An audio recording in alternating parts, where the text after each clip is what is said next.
Habang nakaupo malapit sa isang escalator ay sinisilip ni Onizuka ang panty ng mga dumadaang estudyante. Nang bigla siyang lapitan ng dalawang sigang lasing at tinakot na isusumbong sa mga pulis dahil sa pamboboso. Ginamit iyon na panakot ng dalawa para ma-hold up si Onizuka pero ang hindi nila alam ay black belter pala ito sa karate kaya sa huli ay sila pa ang nabugbog at nanakawan nito at saka umalis sakay ng motorsiklo. 6 na taon na ang nakalipas mula nung dumating si Onizuka sa Tokyo at nag-aaral siya upang maging guro. Habang ini-imagine na makakasalamuhan niya ang mga sexing high school na babae ay pinaangat niya ang unahan ng motorsiklo sa gitna ng kalsada kaya naman nahuli siya ng pulis. Sa Musashi no Kita High School siya magtuturo, sa entrance pa lang ay tanging mga kababaihang estudyante lang ang nakikita niya. Habang nagpapantasya ay ginulat siya ng isang volleyball player na nasa likod niya sa malapanti nitong suot. Maya-maya pa ay nakilala niya si Hidero na student teacher din tulad niya na 3 beses nang paulit-ulit sa pagiging student teacher dahil sa pagpatol nito sa mga babaeng estudyante na ikinagulat ni Onizuka. Dahil may pagkabastos din itong si Onizuka ay hiniling pa nito na turuan siya ni Hidero ng teknik. Parte ng pagiging kolehiyo ang pagiging student teacher kaya nang ihahatid na ng homeroom teacher si Onizuka sa magiging estudyante niya ay hindi nito naiwasang isipin na pinatulan siya ng isa sa mga estudyante niya kahit na malaki ang agwat ng kanilang edad. Nang makarating sa silid ay nagulat siya pagkat kabaliktaran sa inaakala niya mga batang estudyante ang naroon. Kahit ipinapakilala na ang sarili ay hindi siya pinapansin ng mga ito bagay na ikinagalit ni Onizuka. Tumayo ang isa sa mga ito na inakala naman ni Onizuka na makikipagkamay sa kanya pero dinuraan lang siya nito sa mukha. Isa pala ito sa leader ng naghaharas sa mga student teacher. Pinagtawanan at inasorpa siya ng lahat ng estudyante pagkat alam ng mga ito na bilang estudyante ay bawal silang saktan ng guro. Habang nag-uusap-usap tungkol sa mga estudyante nila ay natawa na lang sina Hidero dahil class O ang napatapat kay Onizuka.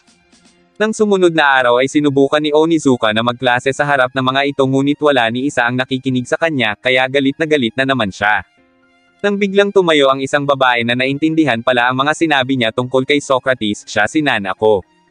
Ikinwento niya kay Ryuji ang tungkol sa estudyante pero sinabi nito na hindi siya magiging desenteng guro dahil sa pagiging matapang nito at baka mapaaway lang siya at matanggal sa trabaho. Ngunit hindi siya pinakinggan ni Onizuka dahil sa ambisyon talaga nito ang maging guro at ipinangako na pagtatagumpayan niya iyon. Habang naglalakad pa uwi ay nakita niya si Nanako na umiiyak dahil lumayas ito nang napag-alitan ng magulang. Tinanong siya nito kung maaari munang makituloy sa bahay niya bagay na ikinatuwa ni Onizuka. Habang nagluluto ng hapunan si Nanako ay agad namang inihanda ni Onizuka ang hihigaan ng dalaga. Sa tagal ng pagluluto ng sukiyaki ay naikwento ni Nanako ang tungkol sa pamilya niya, at ang plano ng magulang niya na ipakasal siya sa mayaman pag natapos niya ang kolehiyo. Saka nagtanong si Onizuka kung ano ang dahilan ng paglayas nito sa kanila. Nang dahil sa emosyon ay napatakbo ito sa kanya habang umiiyak pero bigla itong tumayo at naghubad sa harap niya at lumuhod. Doon pumasok ang iba pa niyang estudyante at kinuhanan sila ng litrato at sinabing ibibenta nila iyon para magkapera. Hindi na nakagalaw si Onizuka dahil oras na lumabas ang mga litrato nila ay wala na siyang pag-asa pa na maging guro. Hinihingan siya ng mga ito ng milyong yen kapalit ng litrato. Habang nagkakasiyahan ang 3 lalaki tungkol sa makukuha nilang pera ay dumating ang isang motor na sinigawan naman nila dahil sa ingay nito hanggang sa dumami ang mga ito na ikinagulat ng 3. Nang akma na silang sasaktan ng leader ay biglang dumating si Onizuka na kinatakutan ng lahat. Nalaman nila mula sa leader na si Onizuka ay mula sa maalamat na Onibako Group na mula sa Shonan na sumire sa maalamat na Midnight Angel. Natakot ang lahat kay Onizuka kaya naman sinunod nila ang utos nito na ibitin ang 3 na nagmamakaawa para sa kanilang buhay. Pero tuloy lang sa pagpapahirap si Onizuka dahil aniya ay kasalanan ng 3 kapag hindi siya naging ganap na guro at mananagot sila habang buhay. Kinabukasan nang makarating siya sa eskwelahan ay sinalubong siya ng homeroom teacher. Inakala niya na nagsumbong ang 3 pero ibinalita nito ang sinabi ng principal na nais siyang maging parte ng departamento dahil sa pagdisiplina daw nito sa mga pasaway na estudyante. Naging usap-usapan ang nangyaring iyon sa buong eskwelahan habang naging sunod Sonora naman ang class o kay Onizuka. Sinabi ni Hidero na baka mas maging mabuti pang guro si Onizuka sa hinaharap na tinawanan lang naman nito. Nang pauwi ay nakita niya si Nanako na nakasakay sa motorsiklo niya at nalaman na ito ang nagplano ng patibong sa kanya. At dahil nalusutan niya iyon ay humanga ito sa kanya at niyaya siya nito sa bahay na tinanggihan niya pagkat hindi niya alam kung ano na namang patibong ang pinaplano nito. Pero sa huli ay napilitan na rin siya nang sabihin ng dalaga na ibibigay sa kanya ang panty nito. Nang makarating sa bahay ni Nanako ay namangha siya sa laki at linas nito, kaya nasabi niya na mayaman ang pamilya ng dalaga. Inalok siya nito ng beer pero hindi niya iyon tinanggap pagkat ayaw niyang magtiwala dito. Nang biglang makita niya ang sushi na iniwan ng ina ni Nanako para sa dalaga pero itinapon lang niya iyon. Sa panghihinayang ay sinubukan iyong saluhin ni Onizuka pero huli na ang lahat. Pagkatapos ay niyaya siya ni Nanako na mag-rides na lang at hiniling na manatili sa bahay ni Onizuka pero hindi niya ito pinansin at iniisip pa rin ang itinapon na mamahaling sushi. Pilit na sinasabi ng dalaga na ayaw niyang umuwi sa kanila pero hindi pa rin niya ito pinapansin hanggang sa tumalon ito sa motorsiklo at mabuti na lang ay walang nangyaring masama. Doon ikinwento ni Nanako ang masayang alaala nung simple pa lang ang kanilang pamumuhay. Nangungulila siya sa mga panahong nakakasama pa niya ang magulang niya pagkat ngayon ay pareho na silang abala sa kanilang trabaho. Inakala niyang masaya ang tumira sa malaking bahay pero ngayon ay ayaw niya na sa pader na naghahati sa silid ng magulang niya.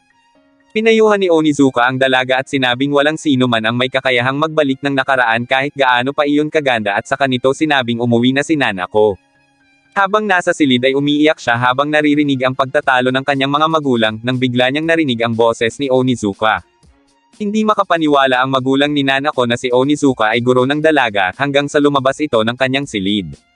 Pinuntahan ni Onizuka ang silid na tinutukoy ni Nanako kanina at binasag ang pader. Natigilan na lang ang dalaga sa kanyang nakikita hanggang sa tuluyan na itong nagkaroon ng butas. Habang tumatawag sa pulisya ang ina, pinatay iyon ni Nanako at nakangiting nakatingin sa paalis na guro. Kinabukasan, iyon na ang huling araw ng pagiging student teacher ni Onizuka sa Class O kaya nagpaalam na ito. Habang si Hidero naman ay na-expelled na naman dahil sa pag-akit sa estudyante. Nang paalis na ay nakatanggap ng sulat si Onizuka mula kay Nanako, nagpasalamat ito dahil nagkaayos na muli ang pagsasama ng pamilya nila. Narinig niya mula sa taas ng gusali ang boses ng nagpapaalam na si Nanako at ipinangakong mananatiling virgin at hihintayin siya. Nang sumunod na araw, laman ng balita ang tungkol sa employment exam para sa mga guro. Nang biglang dumating si Onizuka na ipinagtaka ni Ryuji dahil dapat ay kumukuha ito ng exam ng araw na iyon. Pero tila walang pakialam si Onizuka hanggang sa na-realize niya na kailangan nga niya kumuha ng exam upang maging public school teacher siya pero huli na ang lahat. Labis ang pagsisisi nito kaya idinaan niya iyon sa pag-inom ng alak. Sinundo pa siya ni Ryuji at inakay pa uwi. Sinabi nito na hindi naman niya kailangang maging guro upang makakilala ng dalaga. Inalok niya ito na maging mag-partner muli at magbenta na lang ng mga inangkat na segunda manong sasakyan galing sa Amerika. Pero pagiging guro talaga ang nais ng kaibigan kaya ibinigay niya dito ang papel na naglalaman ng aplikasyon para sa posisyon na maging guro. Maaari siyang magturo sa private school kahit hindi o bagsak siya sa exam. Kinabukasan habang sakay sa bus ay pilit nilalabanan ni Onizuka ang kaba nang biglang pamreno ang bus at napasandal sa kanya ang sexing babae na sa tingin niya ay kaedad niya lang. Sa pagtingin niya sa katawan nito ay nakita niya ang manyakas na matanda.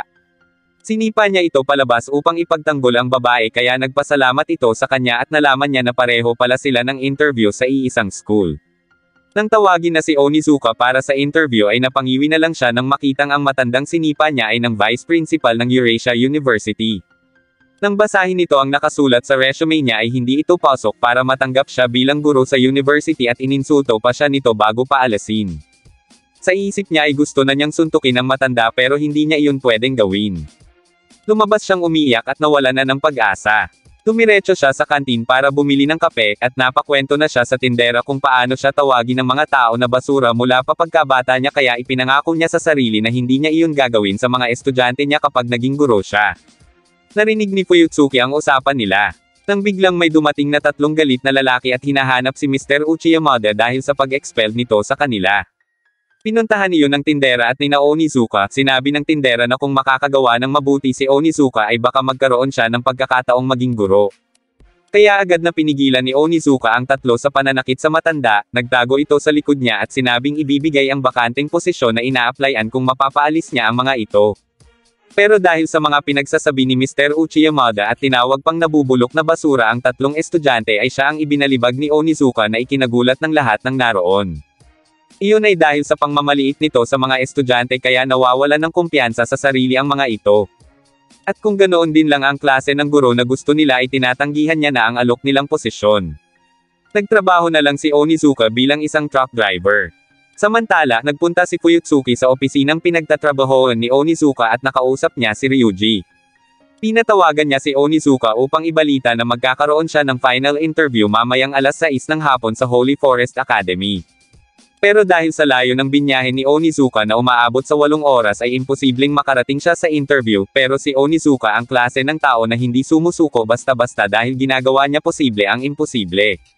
Agad na ibinalik ni Onizuka ang truck na minamaneho at pinatakbo ng mabilis kahit na hinahabol na siya ng mga pulis sa kahabaan ng Tohoku Highway at nilampasan niya rin ang mga barikada ng mga pulisya.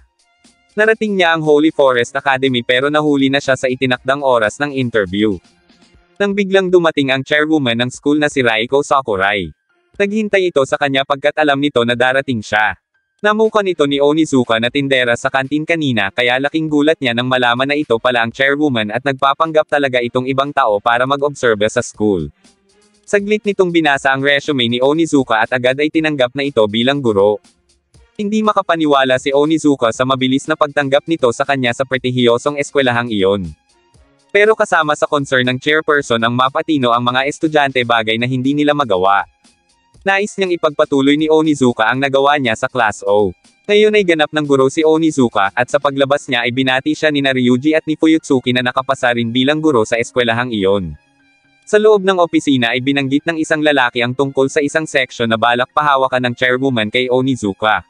Hindi na ito makapaghintay na malaman at makitang nagbago ang mga estudyante nila.